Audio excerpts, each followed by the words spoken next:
1 in 4. That is the number of new businesses that are now Hispanic owned in this country. That's according to the U.S. Small Business Administration. And as we celebrate Hispanic Heritage Month, it's also important to look at all the ways this community grows and shapes our economy, not just nationwide, but right here in Arizona. So this morning, I'm introducing you to a Valley business owner who really beat the odds to cement his place in the Mesa business community. Building a business that's a cut above the rest. Hi folks, how are you today? Doing great. Yeah. It's a talent that's baked into Ignacio Del Rio after decades in the restaurant industry. What do you think the recipe for your success has been? Ganas, muchas ganas. La pasión, the La passion. pasión, the passion. But his road to that success had plenty of bumps along the way. He grew up in a small town in Mexico where he says there were no opportunities. At 10, his mom died and he was sent to live with his aunts.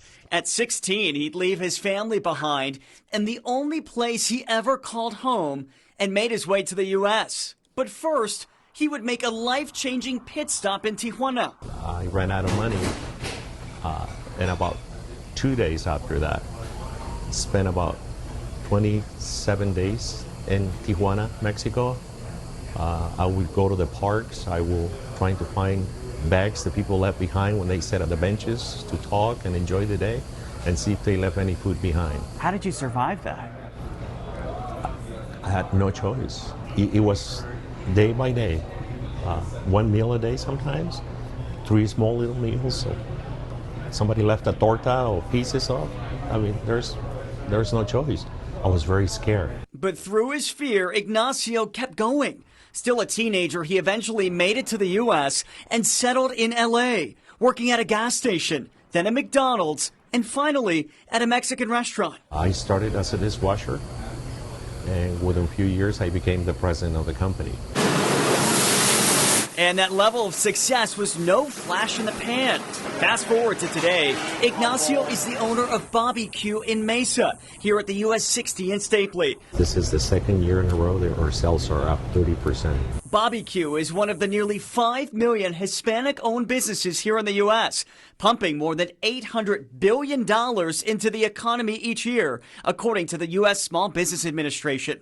What does it mean for you to be a Hispanic business owner here in the Valley? Wow.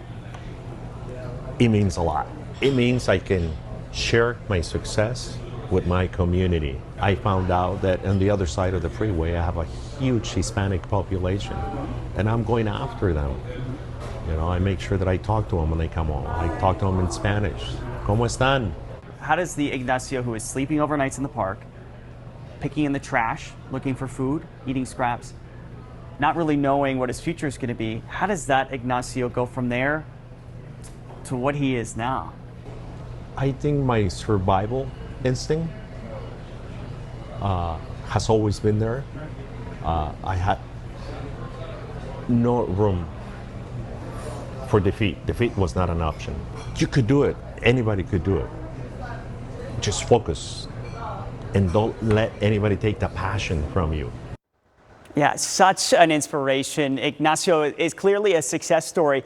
But got to talk about some of the facts here. Latino businesses typically have a harder time getting access to financing and funding from banks than white-owned businesses, especially when it comes to higher amounts. So a report from Stanford shows when asking for loan amounts between $50,000 and $100,000, 78% of white-owned businesses got approval. But those numbers dropped by about half for Latino-owned businesses who only got approved for about 40% with their loan applications. Now, those ratios do fluctuate in different loan brackets. So we'll post this full report from Stanford on our abc15.com website.